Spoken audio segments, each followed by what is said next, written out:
ene asonyame ni say ye be the book of Ruth chapter 1 no ti be bia obia no omodin say obefa o Bible na tro konkon no na ye hyeade e wo Awurade asemu e pese ye hu book of Ruth no hwan ho na ye tro fa ye e die nti na ye tro ye ti dwumadie no enko awie ye no ye nsua book ni nyina nwie no na chese wan hu botaye nti a ye tro sa book yi e ka Bible ne ho na fe so ebeda inkita ho a na yonkofa ebe eda obarima bi a owo book yi mu ye friend Boaz eni oba bi wo book yi mu ye friend Ruth no inkita ho di eda wo mu ntem na yonkofa ebeda wo ntem no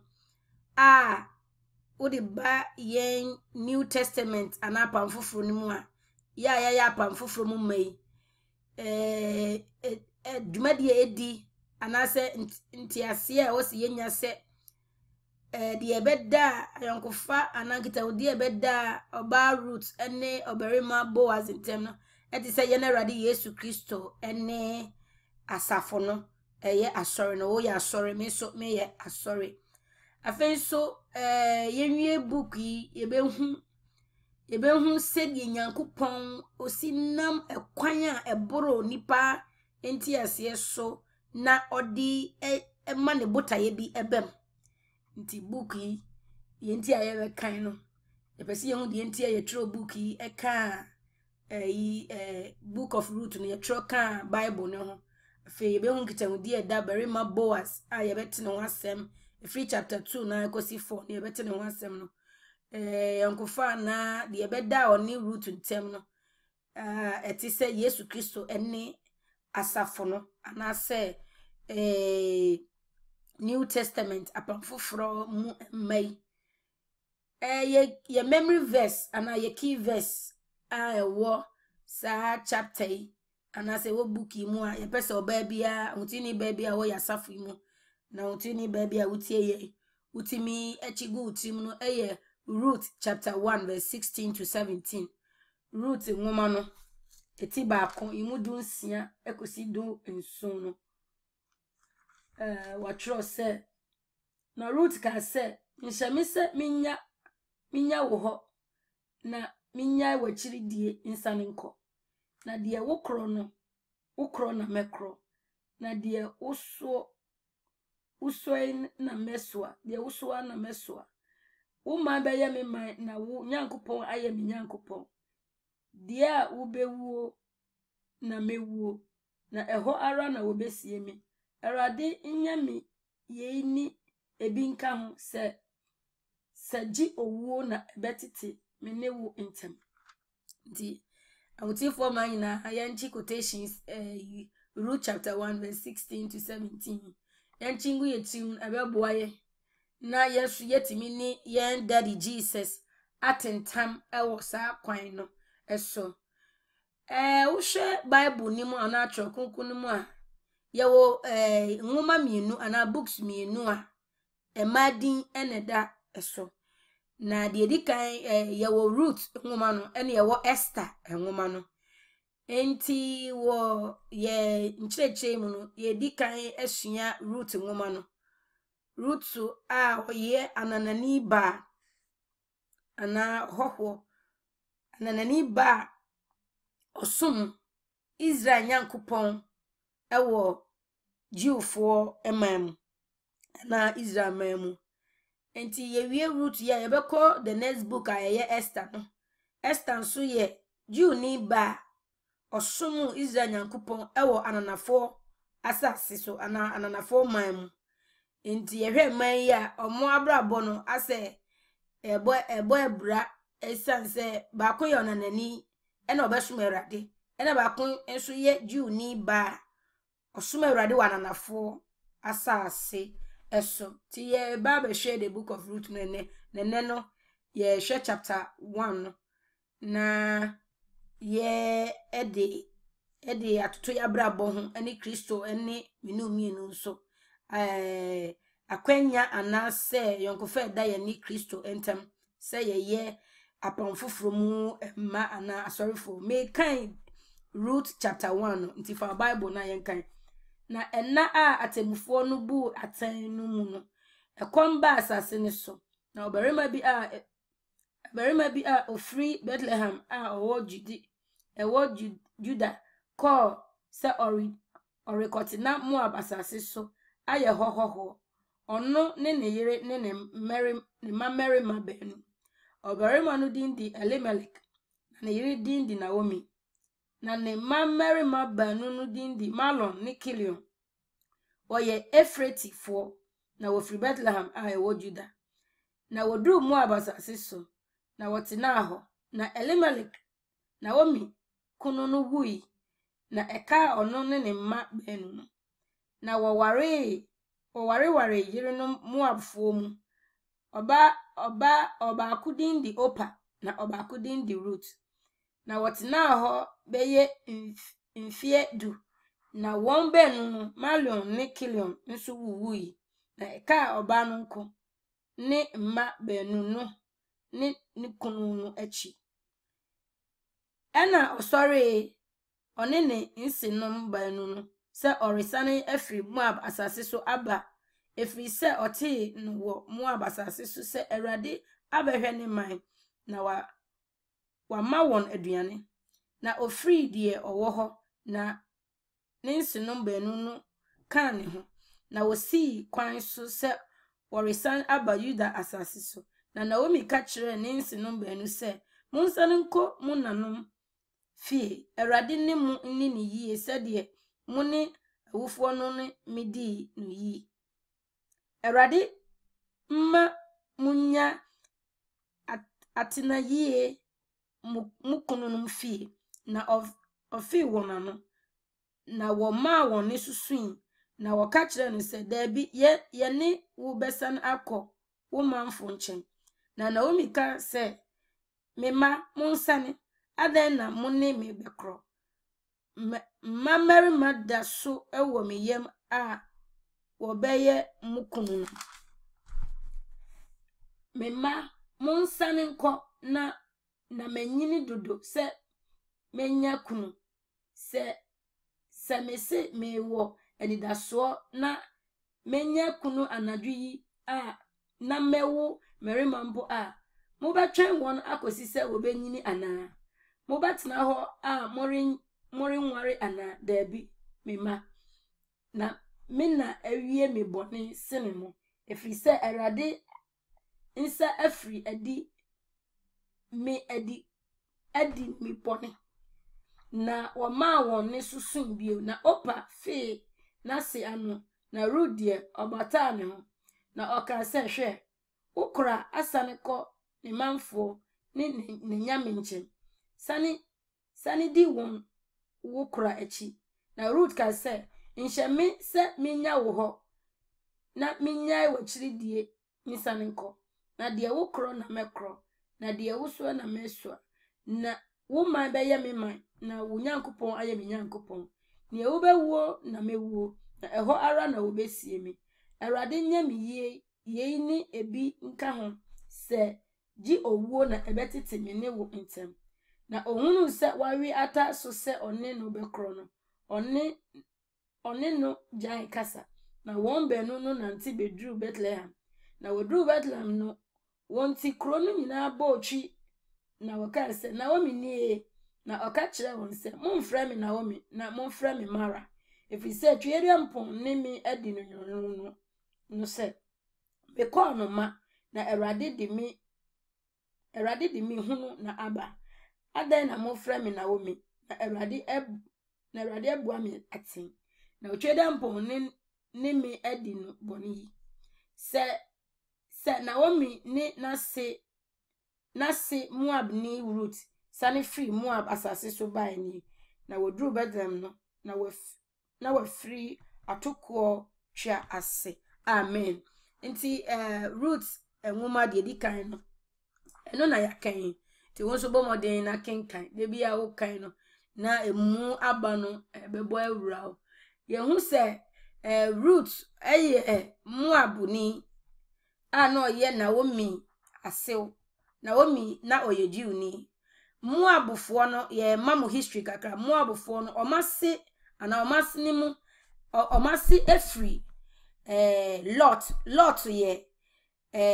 Abraham ne wafase a one ne tena ya ndokaba wontem na omutiti ye na Abraham ye tukotena Sodom ni Gomorrah nyamedi ja ebese ho nti Lot ne mama no ene kai san said Lot ne yire no odane nchirisie na wohwe Genesis chapter 19 36 eba 37 na ebra mu dwane call wilderness ana sene so no na ema no kan ona adwunim se Lot mama no kan adwunim se omuni berima bia ene wo ebetoa won awo yiso won generation ni so enti no wo ma won papa Lot nsanome ene won ene ne die na panyin no ene ne papa die no onyinsɛn ti ne ba panyin owo no ye frɛ no Moab na asefo ene Moabfo no na eho ena oba root ya na ye besua bibi efri ni nwuman efri enti enam se ade na oye ne ye achiwade etia nyame nti Moabfo no nyina omo ye nyame achiwade Moabfo no nyina kro no fo no nyina sanse omo free incest anase omo ware omo ni omo papa eye mojafra eye mojafra nti na ya di ana nyame ani so nti na nyame no me eda won so nti yehu se root yo na nani a enye so yo na nani keke na enumi so eda one na busua so ono de ye woni betu mu se de ye num bebre no ye free ebusua ne efi a na abosomsom ena ede ye nananom na pepefo na wo twa moja mponchi ni nipa moja nyina egu nnua eni dotie so no saa na root nso na se ede efri but ye hwemu a na se wo ba apamfoforo ni mu Matthew asempa no wo hwe de edikan na eti edikan no ye hwe Yesu Kristo a oye ye Messiah no ya jinkwa no na wo nto so a root din onanani root din ewo Yesu a won to atoaso no bi eye man 9 and 94 ena wodi wo Yesu a won to atoaso no root ka ho ena oba ye friend Tamar ena oba ye friend Rahab ena o Beshiba ni Uriah Irena oyini David ene no ko dae Abraham na Uriah ewo akoano no na ohwema yesa kun kan nti yehwe roots enwuma ya na fitiase no de kan na kire se the time Naomi nini kun etu koi no na ye atemufo no ena na ebu Israel amine eso ti na yehu se the time the chronicity no ebra root story no eba Israel imuno tromuno na chese no mo wo atemufo ti se omo yebone na Awurade atwoma so na Awurade ayiba ko nti wo hwi atemufo nwuma na ye wo ba bi ti se Deborah kra ewom ye wo odifo Deborah no ye odifo ba na osa ye atemufo ewo for some period na ye sa wo ba bi ewo judges wo ye sa friend ono so ye friend holder ono so ka odifo ma no ono de yan se dan ka ne ho asem bebre ewo tronim nti sa time no ana sa bre ni mu no ena obarima na friend obarima ye boni din se friend Elimeleki esisa na busua edi free Israel mamu edi won kopie Moab mamu na ne tie atwam se Israel fo no abra na atemufo no na yehwe won so no Bible say na ohene bia ni won so nti no onipa bia ye de oye de eye ne fe ewo nani so ohwe Judges chapter 17 verse 6 na atemufo ti dun so imunsia na saa na wachro ewo ho nti no chese obia ya na oye de ope nti no de bia na Israel fo omo ye nia ebe hye nyame abufuo na de bia wo ye saa de ye na so na nyame atwe na so etemu oma atamfo atwa won ho hye bi beto hye won so na waye won koa ebi wo so na wama ekom ayede aba won so nti no ye hu se atemufuo time ebre no eye bre na ese esum bre ewo Israel wa bakosem nipa eye bone toato aso saa onu won ho no obepa nyame twa na nyame ama won leader na wakoyi won na womasa ye the same thing na enu na ekoso ewo wiase ye bone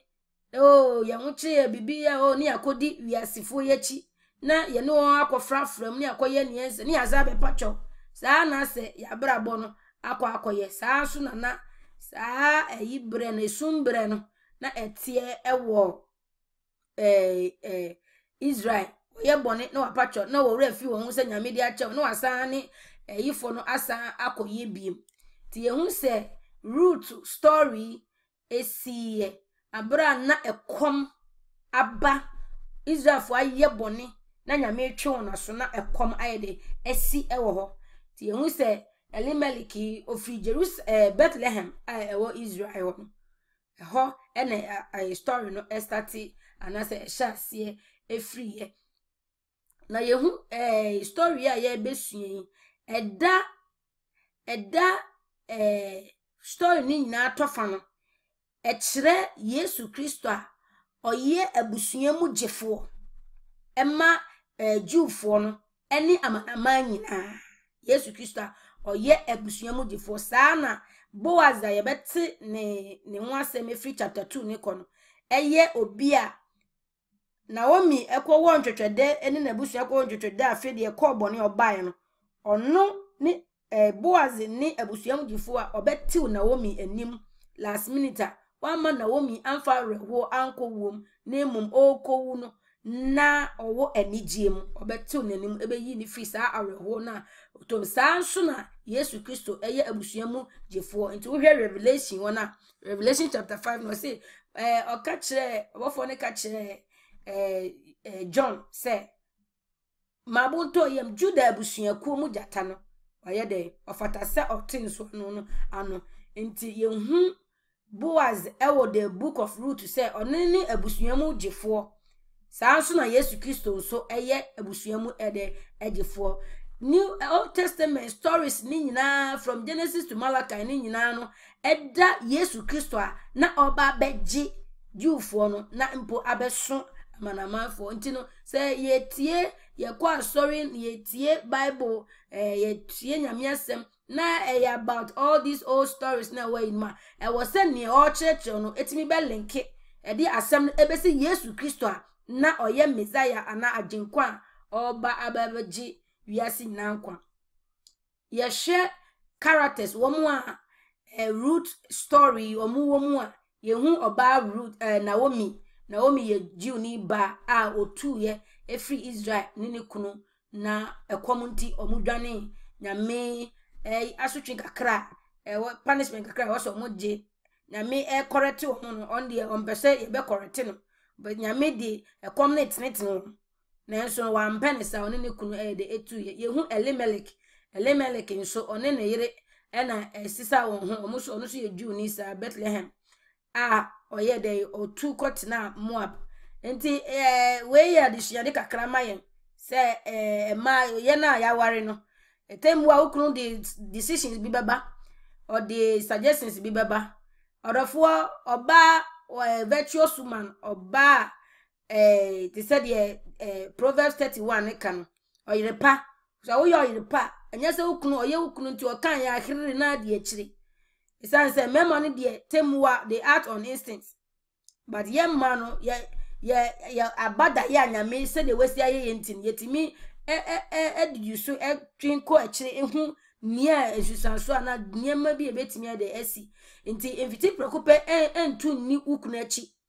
emma mumienu nyina ye de enkoye bone se o the idea bi ba o the suggestions bi ba ebia na efa sorry ho ebia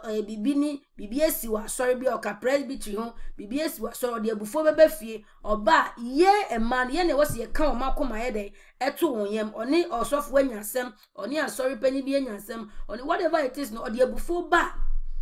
ye man ye be kan o makoma ye de ato wonyem ensori ni ukun eti se enie o ma yo se na abuofu de ne yenkwai ana yenye se yenye mma nyansafo yenye mma badwimba yenye mma yedi asumdue eba emema na brabom yedi asumdue ba fie na Kristo ni onyam eda edi ewo abusuanim Naomi ni kunu ka so muntu na na odi ekire koy eni se be ma ni ko wu ya okohwere kunu no esa kohwere ni ma merima mienu na yehu characters bi se Malon na Kilion a omoye Rutu ma merima omko wu ewo Moab ye wo obi ti se opa ye enso ma no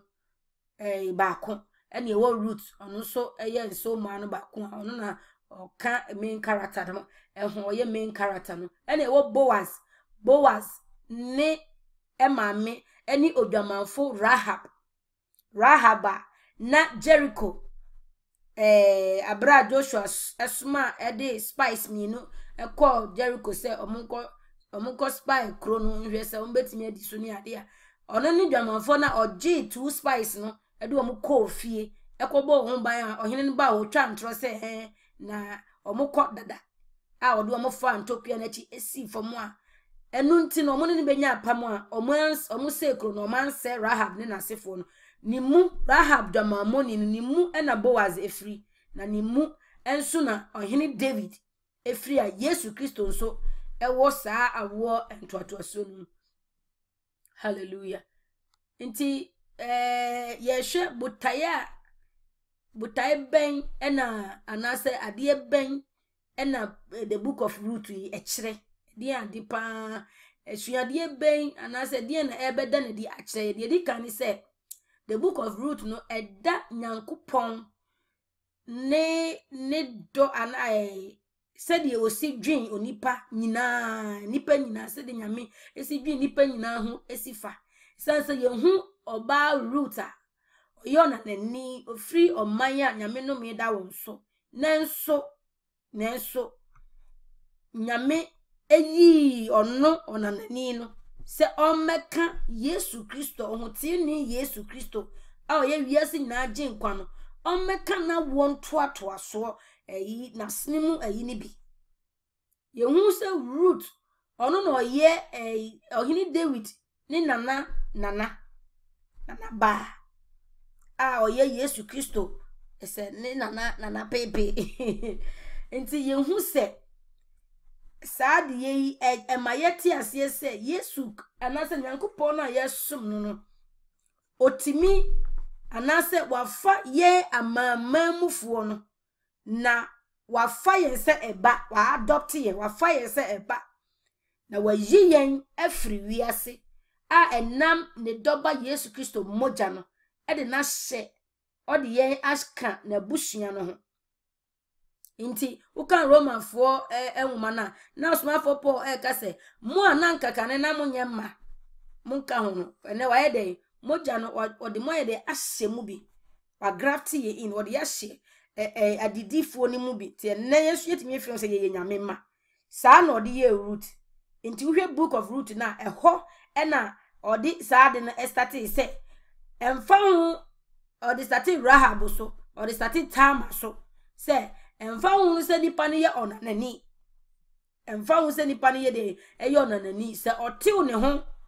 se obona dwimpi ebona dwimpo se me ye nanani de enso mentna sa boni ya majanom na me nanom eye no me de metwe me ho afiri mu na me ho abata otiasfo nyame no ma ye de so nani a Awurade oye mobrohufo na oji sa adeye no etum enti ye hu se nyame onye nhwehwe animu se de etronika no oka asomafo enwuma eti eyedu no imu a eye aduasa 9 na aduasa nunu Acts chapter 10 verse 34 to 35 na Petro bua na no kan se nokra mu na mahunu se Nyankopon nhwe onipa anim na emmom oman biara mu de osuro no na oye ade tenene no opese oje no. Hallelujah. Obi biara oti abosomfie se wani ba hu se abosomfie na meti enso nyame ani se metena abosomsum esanse abosomsum ye nkwase asem na wona osum busum na woniti na wonya nyame ahenie ni mu chefa na usu bu se ne mempese mesum busum bi ma Awurade Yesu moja ne to ho na Awurade Nyankopon hu tenene wo mu a enam Kristo mu na yede eba ti Awurade jiw prekope ami onye nhwehwe animu Afe ye say hu say book yi anase root woman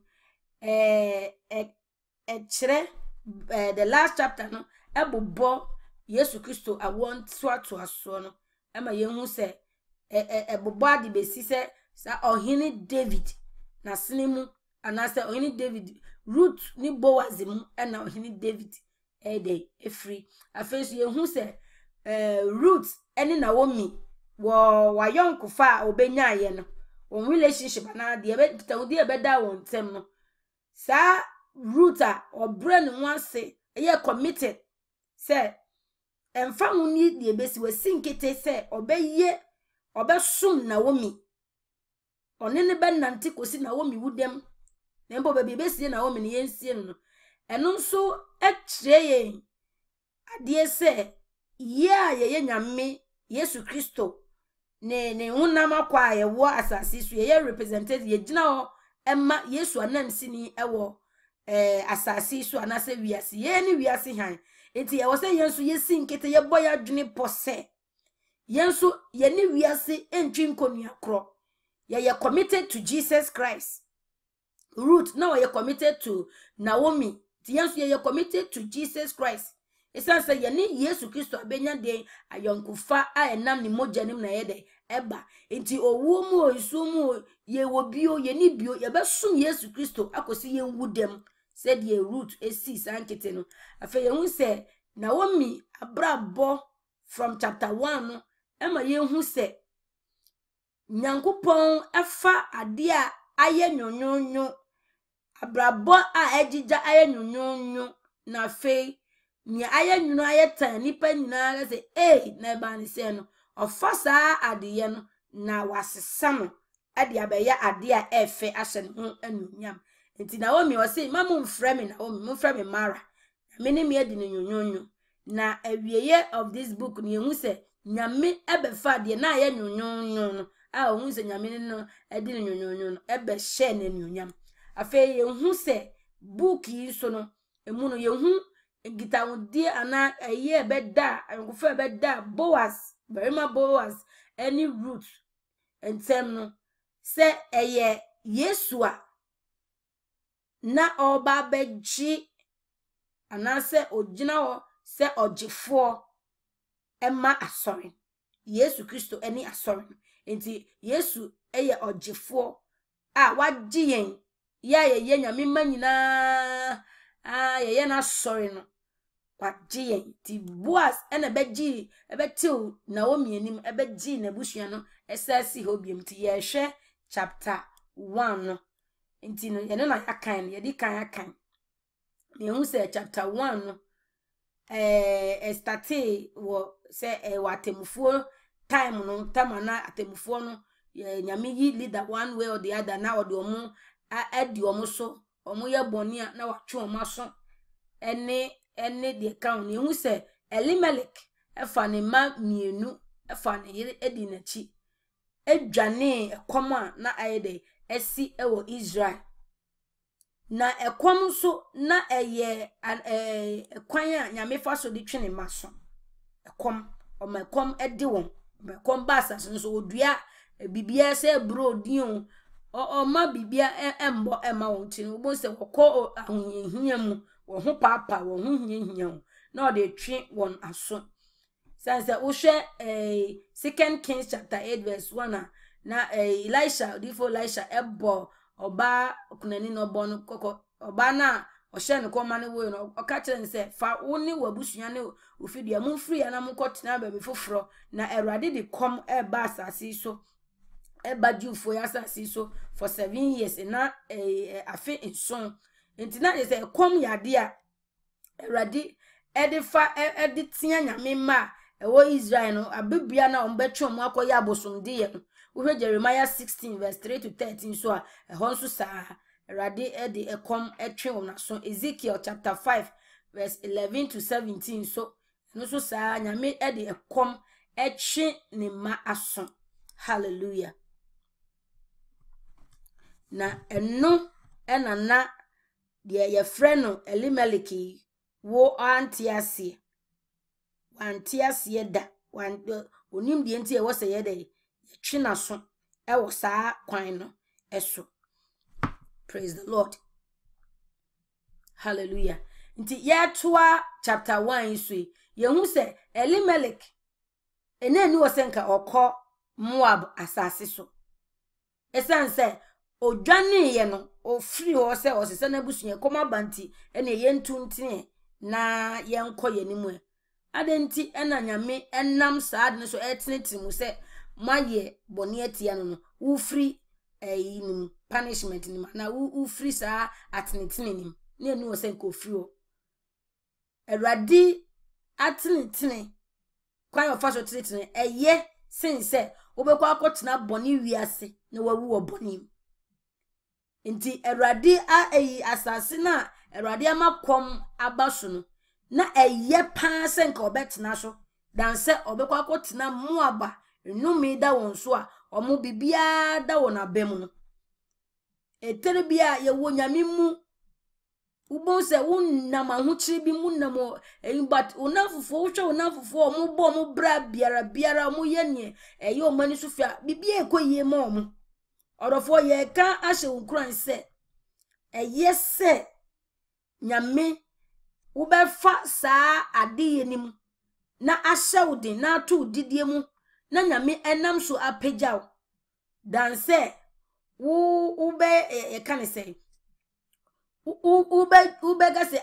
me ba nyame mu ena bra na me bre tinye ma me nkotwa mkobọ awe kakra mi ko yese kakra mi twa me ho kakra mi ko dia tro kakra mi ko yese na mnyese eyese wo benam saa ho chirinim na nyame agjo na nyame asiesie onam saa ho chirinim osomafo Peter eka 1 Peter chapter 1 o 2 wona Christopher na wo Asia ne no se mamu nyamadwen se ahochire ne ahunyenye munam no munko a na ye de munam na Christopher a wonso wo wiase no afana nyina na wonso wonam ahochire bi mu. Nti odofo se oha otaye bi ba oso a se ya ware mu se ye school mu abrabo mu ba bia no misrao enwane nyame nim enko fa ho kobo anase nko wa brabo ana wote bia na wo mu kane no esanse wo yesa na wa ndi nyame ni wo yesa no wa manyame sesi fom na wa manyame ehun ye se ewo se onyemu o otayemu ha mu utimi gina ema wonyankopon na wo som ewo se utimi gina ema Erade na wo ye de wo de hu de ato ne so no esanse wo sa yenim no obemma wo so adofo Moab fo no mo so mbosma ye friend Kimosh Kimoshi omo sacrifice nkwala emma sa bosum o kan Judges chapter 11:24 na watro hosa Moab fo sum Kimosh bosum obosuma ye didi Kimosh na omo kunkum nkwala edi mabusum di moja mabusum na nyame bibini na ahochira ba so kakra wo nyame krom a wo se masesa me ho se me kotena Kimosh krom sa na Christos ne Christosum ahochire ni otaka kakra bi ba ne ama ye ho so ne ye kasete ye nyame ne ye ma nyame sesi fom nanso yen kan hu se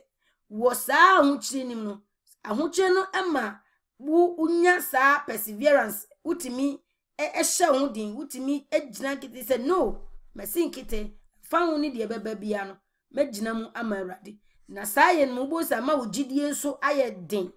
ugidie no aye ma ugidie ne bia beka ho mo na saye no nso afi bo se u ya de ma sa gidie no ema wani da so no unya di da so mo ewo nyame mu na ni da so no so enhye ni wo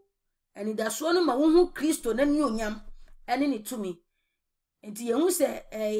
chapter 1 no 3 to 5 wona no yehu se Elimelech ekowu ewa abusum kuro imu manu so ko ware na nuanom arawu se won se Erade na ukan Deuteronomy 7:3 wona Erade she Israel for nkiten se mamu ko ware mamu fa mu mamma ne mmerima ema na nafo enware won esanse obekire wo mu mano adeboni obekire mo kasampo asesa enne ye nuanom bia tutu kwan wo America ne ade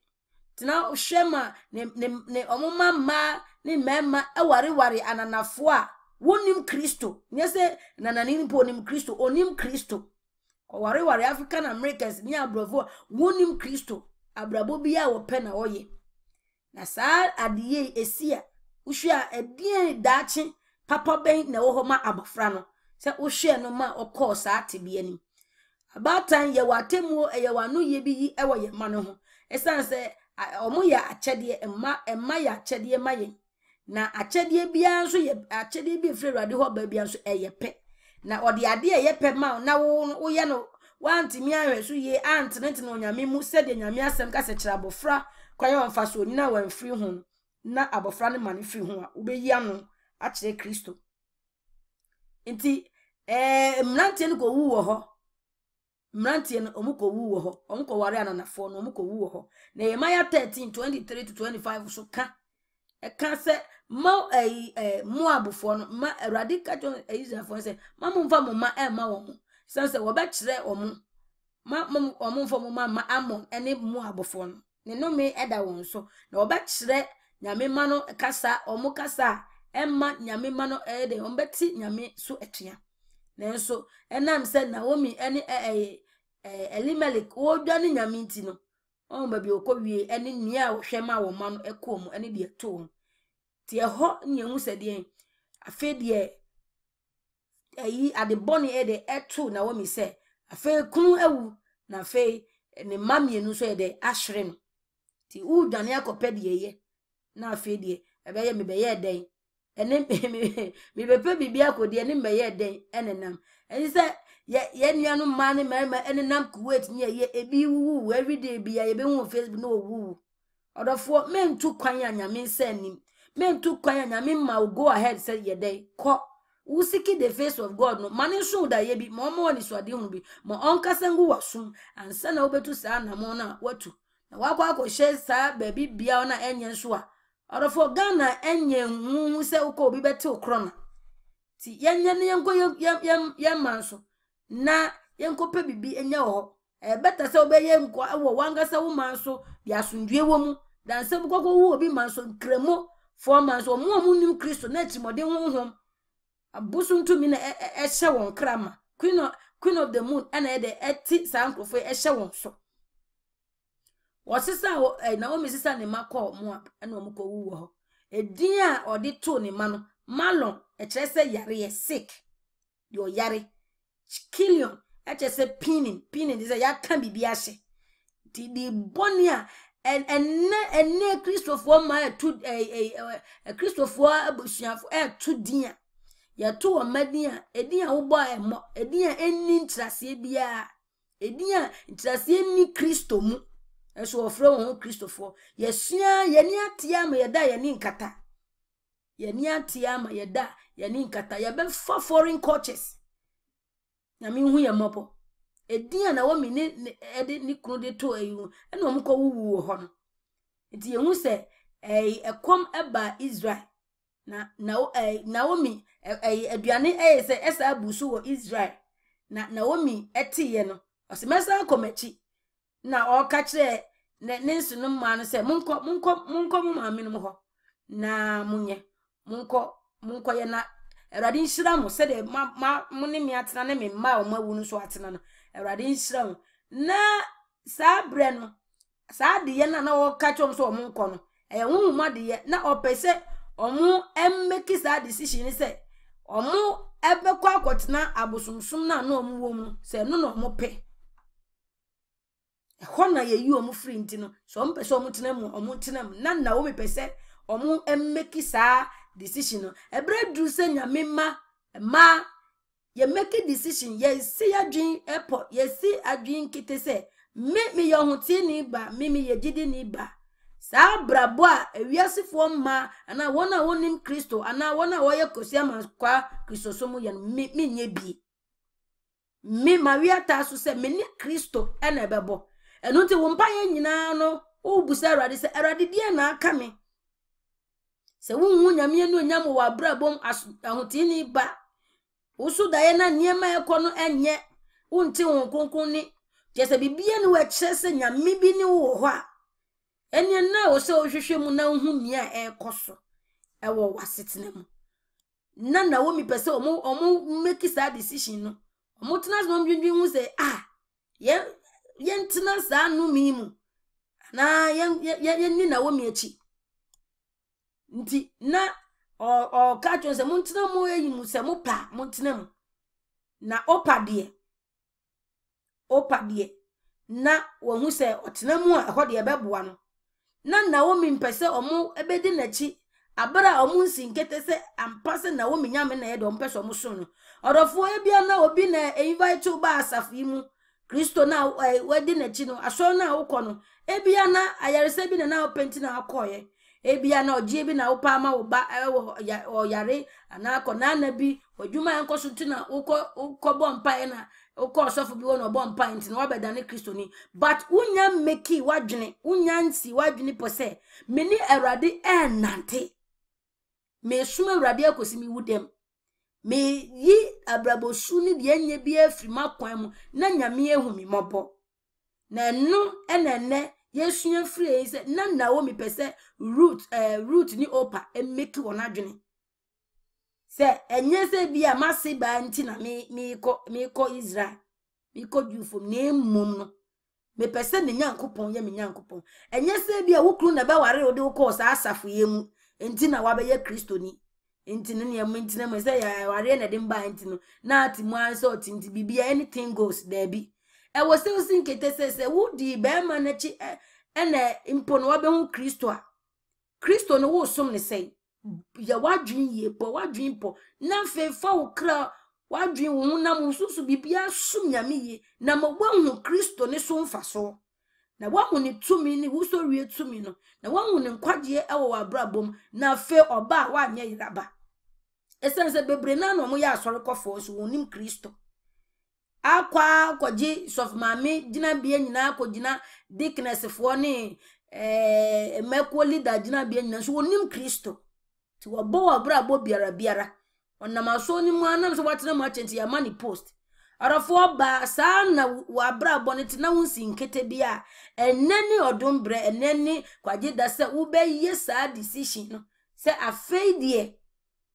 Yesu no mabedi na chi ache mabetena so yimu asafu mu afei de wo se mi hu ni yie pause na nka menhu no ne wo story etumi ti now Naomi pointing out actually root ni opa say muko baka di ebesi ni muko mbenya kunu mama na ware mu muko ko munyame no mboko ko mama no papa ti mu meki madwen na muko opportunity ni nyina no o present ni nyina de ma wo mu odofo ewiase eyi niema fefe ni ade a ewo ho nyina a kirew twewani so keri but e was so tnas na sese aka wo na he wa asasme so unim da wo bato ho a wonsori bi enti e was so ye wadwene yie se me enabi aka me bia no me de sum nyame na masum ne yie na se ofra me kra se me mebu akonta menya akonta papa enti no opportunities ni wo wiase de metimi akotwa ntro anya adwuma metimi awroro me ho ahyehye ntali basabasa menya mema abefa me na menya sika nanso se me yenu nyina na me hwe me kra de emfa so ene menya oba e wo se wo dwin etede bia na wo hwe se wo ba Kristo mu no ana wo ba Kristo mu no se de nyema se ye bejae de jehu se we de future bia ni mu hu da chi papa bia wo nyame na wo sum ne mu sometimes ana eye sense na wo wias ne bia na nyema koyi pa nanso no esi na wo ye wadwe se wo ni Kristo ebe nante yi no fe de nyema nyina Naomi describe de ade papa e wo mu kro no mu e wo so mo kono ene wo ko a wo kono se bibia oni future bia wo sa Bethlehem na wo ko back no ni kuna wu ni mawu ni ajapade bia oni hwe ntino oni hwe de ja wo mo oni hwe de ma wo mo ntino ada se o mbe kon sa emptiness no hwe de hwe nim no anaso o mbe ko back to be o mbe hu papa na o mame o mbe hu na fufu o mbe hu abosom o mo som no ma ye comfortable odofo ena yi mu baako Se ubako ne na fo man na omonum jot eye lesbian supi ene ye wo man panfo manyisi o mo ye supi odofo ubeji wo body ni mu ede ene o na daachi bi ba ubetwere wo sin enani adom enani nkwaje da se ube meki wadwin ye se enne ewo mu se minya sa atinkan nyina free emai ho ememai ho nanso menye sa biem edi mba betu nyame so ebia na menye sika na minya sese no ebia na menye kunu bi ena ndewi emesi ayeye abortion ye nanso minya kunu menye kunu mesum Kristo kosimi wudem na o mi se enhyeme se minya wachidi unyame beye de minyame opa de na wo mi ka kire no onu se na si wa kansen papa ma mini echiri na ma me nsa machi na me nkotena minyame mu na me go live me comfortable life comfortable zone baby ye feel okay uti wa say de bibia adam abam obema na one ne wo ho na wagya na ire na udidi na chi no oba ode wo ko sayem wagya na ire na obedi wachi otua wo school fees eye o se wo ye wo papa enne obetua school fees no ochina uda na wo sori na wan sori biem a wase ya ware obego ananyam se unu wagya na ire ndada Bible say nie ogya na ire ekofo obi fufuro na wa ogya kunu kofo obi fufuro no wa be found wo na wase ya ware wo na enyame na meka Bible na eka odofo hwehwe nyame ma ho nyame asemu na wanyira so be ka kire se aware no o se mpna 20 obi kwotwe mpna timi gya no enti sa da biara da enye sa ade ye na Yesu pache nyantiase ye ewo enu na ubewu na nyame bela se enunti aware na wugya ye na akodi obi di achi ninti no ko hela odofo ubetware usin eternity daja enum da no time na hu dwene hu yie opa de osanachi ofi na omiano kan de obeka nya osanachi odofo wusu besen wachi akowiase ya na odofo se wuda so ti wiase mu a ubetina makosi dabe ochina nya wudie o don hwe ne di wani no nya odia na odia hoahoa ho fa homa Yesu edi Yesu achi se wo woni musu a so ni mu yie ni ehu se wo ye han ba esanse han ni sum ni twakan bia ni omu ye no wo ye bi omu num unum bi utwema eda ni fie ye na sia na uji Heineken na oni Guinness uji bia uji isafo uji ni nyina se nipa na ehu a Kristo we hu ani padue di obese ni bia nyame obese no se wo de wanu no twa ntro no wo di wani hwe pono ehwe eniema bone ene ye wa warefo a this o hwehwe ma bi nakedness ansa no oni ni kunu atimi ada ni nyina ye demonic ni nyina ya de etia Kristo wo hwe obi nakedness a eye bone wo hwe obi nakedness nti no wo ne kunu ehwe pornography ansa na mo have sex no eye bone because wo kunu no o hwe obi ansa na ne ho aba ansa na one wada wo ma na ye bone mu mie ni na mo sa bone no ogya na etwe ho bunsam jem na etwe ho yesre ye ho me ma oda ye bedi wa asasi so enfo ye nkogu ogya enum dem yesre ye ho wo hwe verse 18 na womi root obona dreampo oto na brabo dada no to musafoa o se moment na bosumsum mu biem me ma me ne me papa ne me nuanom ne me nanfofo ne obi bia na me ne botchers kele bia ye matum case close sa chapter no ya close no obona dreampo se bia na womi bewu no fe ho no bewu enu kire se waba nyame mu wa wo nyame mu dada no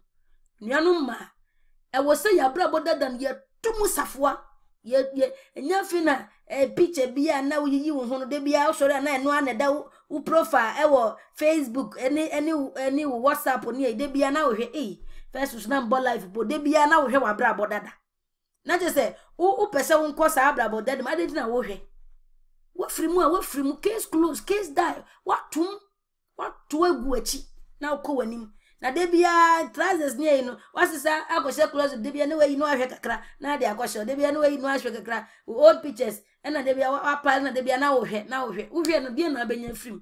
na womi eto sa abrabo dada no to musafoa otutne se me ne wo kwa ko wu nu nyankopon ni nyina Odofo enu ni decision a e wo se enne me no mie no yeye enu ni decision wo se yeye se abraboda do dion mi mbese me hu old picture bia na mayiyi me no fo ho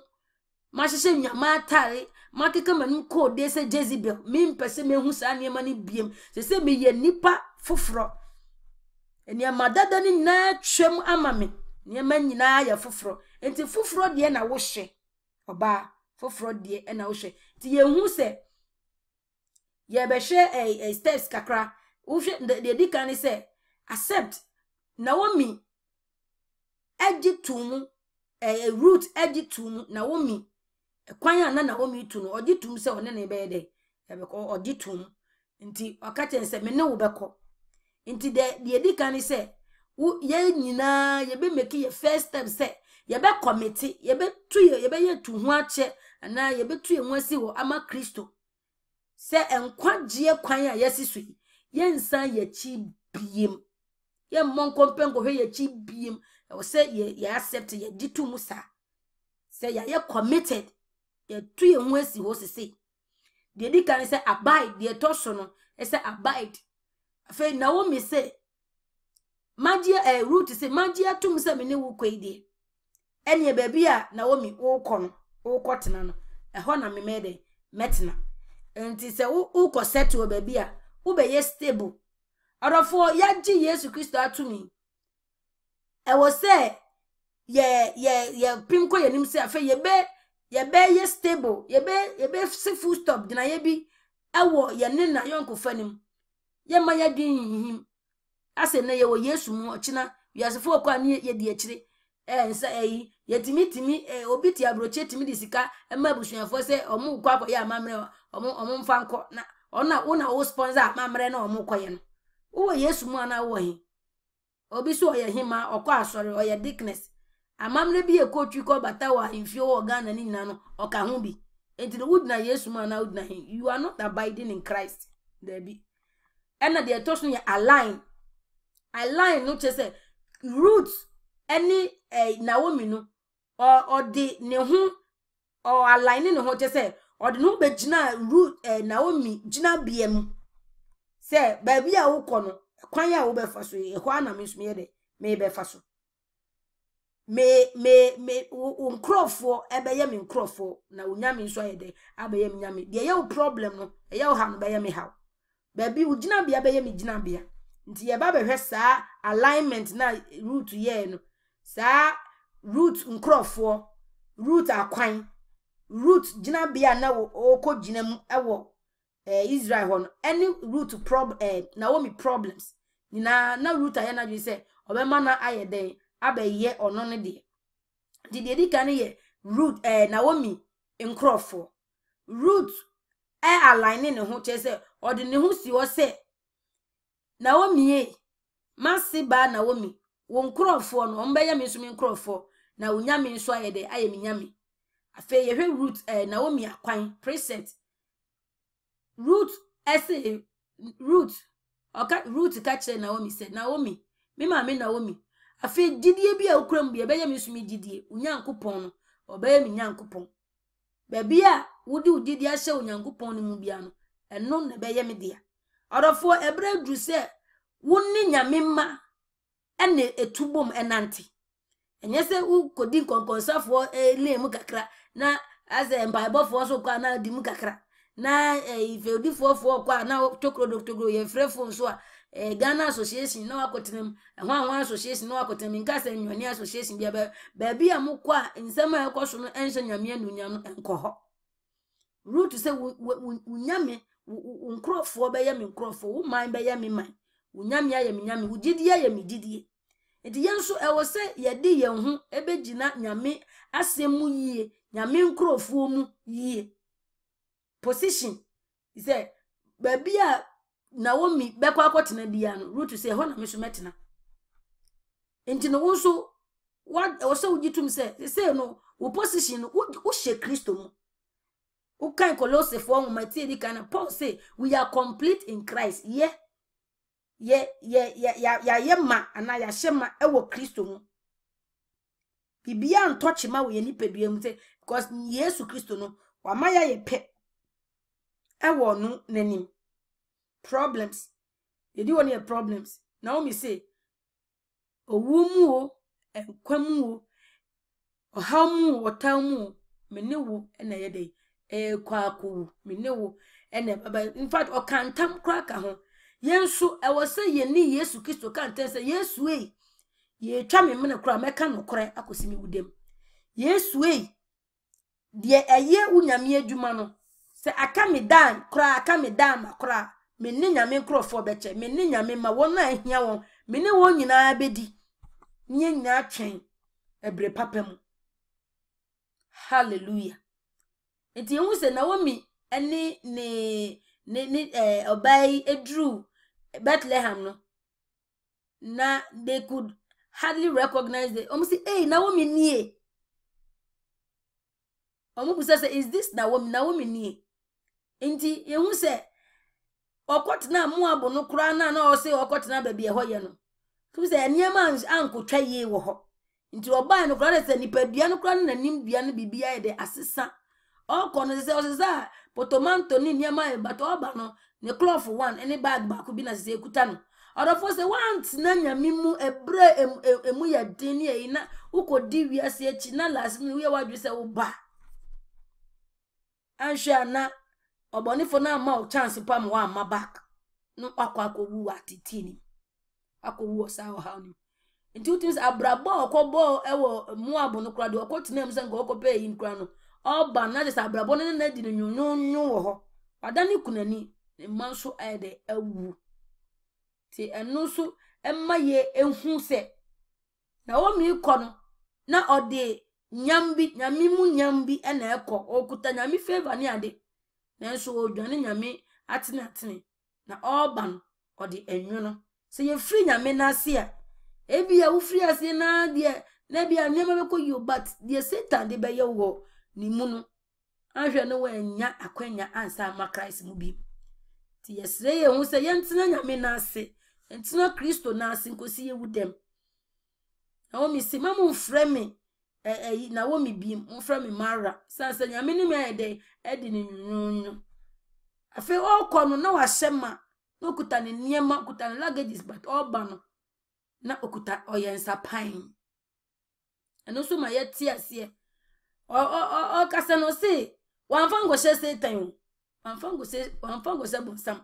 orofo tembo yetu anamu bi ne emusa nyame na eniema wedri so e pass maya mfango se nya mfia baifo na omumpem yie na dem ni misabe so bia na edwana wukodi no busa Awurade se Awurade tomatoes na me pese meton ana me pese meton meko Awurade de ebebo no ma me hu uye hutini na tu hu frei na tu akoma nyame be mo se uton meko a ebe konte mama uton pabo ebe konte mama nyese hu so bi to brazier ko ye mi so go fa brazier ni bi home na wadu Dubai because obi ton brazier ayeyi amam therefore mwani mbredi ube hu bi akade uzi ko yebi first ni pona ko yeye aye na yeye ni chese wo so ho na wo se wo fa de obi beton ebe yeye no wo beton be boka na so ubu se nyame na asno watu sa na mo no ma go ahead na afi wo beton de edi mfa so papa ebe brew ti yehu se Naomi wontimi amremi Satan bi na ama wa bansa pan na mmom ohun se dwane nyame atene no enna nyame so ede ama nia akoto no ho no ono so akofam se oblemi ne ho ti niema ye na mu bia no se bibi ekoso so obonifo nbenyaw enu obeda anadwo obonifo nbenyaw ede ne sa kan oba wo yare mu whatever it is e wo waware mu a wankasa sesen wabrabo no ba bia akobone baby a wankasa wama ho kwan se wo mantete yem baby a wama kwan ama Satan bo awura enne uba America ne yi a enkolambo ye nkoma sem mo ye nkola ukoka ma me be ka je so mo ye nkola ja mo ye nkola omo be fa wachi abeka wa no na obesu ofre Awurade na nyame nyi so na akro na ate awi misrem ma ye ni na ho bebre ewo nyame mu ntino temu a ye ntimi nyini ewo hunhun mu a ye kwa problemi Satan ne fia befo ne hwan ma me wata den nenso na ye ru afi se ye nyame na ye den o tritrin se ye koboni mu a o permit niema bi ma eba ne sa ti e wose ye hu baabi a ye de ye akobone na wo hwe odifo Hosea no ni tinsia yi mu ba kon na o se mummra asafo Awurade ho na wa tete na so ye de obe kan ye aboa no bi wa tete ye na so obe ye de obe sa ye nyarewa obe bind ye together sa na nyame oye na de ma wo kwan ma ne ba mi ye but unu hu free adekronum na oba ono Awurade nchen a ono Awurade ompo de biarada unu hu ade bia ye mre ye wo bia no se wunya no na kwa Awurade se Awurade mia na mafom mia na mama kwan mase aba ti hu mi mabo a obejo Naomi ehu se da bi nyame atenetiri mom na ye no oba na chi eba nyame nchen ba nyame asase so na anche kra anche na Awurade nso de mobrohu na ye ne nsama no de odum na ye ne nsama de ayaresa na ye ne nsama no ehu nyame ohun na wo mi mobo na de na ye nwunwunwun e wona abrabom no afi omane bedane ade a efe obane bedane ade a efe ti ye hu se nyame ni timupo ana ni hihye ne se obaji ni panyina nti ye hu na wo mi se oka se o yusu se Awurade se El Shaddai no onu amentimi antwe nanim anyai no onu mi edi ni nyunwunu Naomi ejitu mu se nyame nni na brabom a oye empty obeye bitter na wo hu se nyame na ade nyina de ewo no tumi nyina wo no the all sufficient God de ohia nyina no ni mu na de efri eba sa na wo se yensu de bia no ye hu sa de ye no se Awurade uni ho a menye obia na ye acknowledge nyame ewo ya de ye nyina mu a ono so obehu ye mobo obefri na de kwa da mu na wabehwe ye na wo mi ekọ na ekom ene wo oman ne so na so ebra na oba no na otwabre aso nti de ma ye hunu se bra na wo mi kọ no na ekom wo ho de na so oba onu no ho bae no oba betu otwabre nti wo de toto hu fama de ya bibibie bia no se ye be ja chidi biase ade ye ne yi na ye twa ye ni aba Kristo na asia obesiesie honhom fam ene honam fam na fe yate wate ye so aba ya so aba ene mohom ye mfidue mu ye mam ye nkunum ye ne nkunum tem ye ne ye nkunum ebusua ni yangase ebusua ene nyame asore nyame asafo ene wona owo ye community ye potem ho nyina nyame onka ye ho no num ye ne nye emma no kwarefo a ebetina nyame na ase akosi awie nyame nhiraye. God bless you. We love you with the love of God. Amen.